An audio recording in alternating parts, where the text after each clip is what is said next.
Each of you have these packets that are together, and Debbie's going to kind of give you activities that are in this.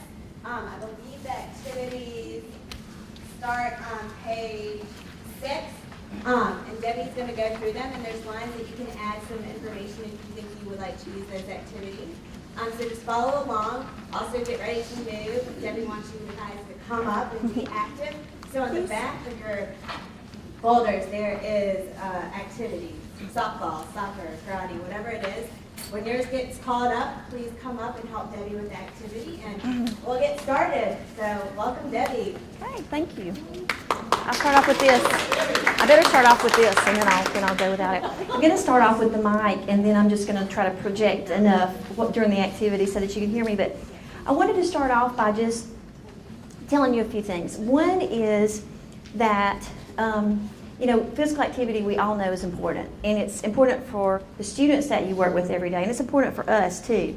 And I read I'm reading every day interesting things about physical activity, and sometimes I run across some things that just, really make me stop and take notice. I read something recently it's entitled 5 Minutes to Fit. And of course 5 minutes is not much, but this article, based on some research, says that even if you just add 5 minutes of activity to your day, add 5 minutes more of activity, it's going to give you some benefits, small benefits, but some. And if you just get physical and do some activities for 10 minutes, then your heart rate's going to go up, and your metabolism is going to work harder for up to an hour after that.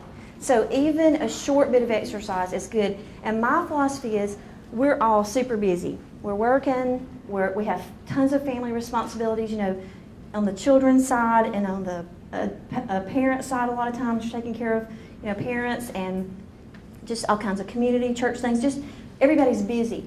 But if you can find ways to put activity into what you're already doing, then you don't have to make extra time for it, because nobody has a whole lot of free time.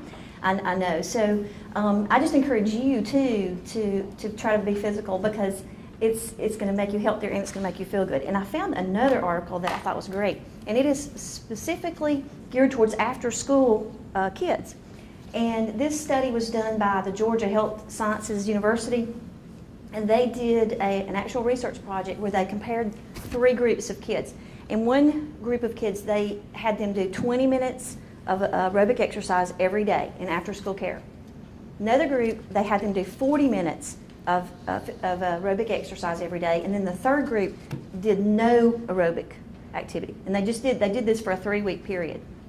And then they did actual MRIs to see differences in the kids, and they actually could, just in that short period of time, notice difference in the frontal cortex of the brain. And notice my shirt that I have on. There is more and more research being done that shows that not only do we get lots of good physical benefits from exercise, but it helps our brain. And that has implications for kids all the way up to older people and Alzheimer's and things like that. So there are just so many reasons that we want to be active. And so I just encourage you to yourself, as well as getting your children involved. And along with developing the brain, kids a lot of times will actually perform better academically, and there are more and more studies going on there that say that movement affects academics too, and focus. And for all of our ADHD kids and things like that, it really has some high implications. So I have just put together a huge variety of activities, and I know when I go to a workshop, I know that everything that I hear is not going to apply to me directly, probably. But if I can take away a handful of good new ideas and activities, then I feel like that's great. So, just think about it in that way. You might not do every one of these. Nobody's going to do every one of these. I realize that. But if you just pick up a few things, a few hints that can help you make your job easier and benefit your students, and that's what we're hoping for today. Okay? So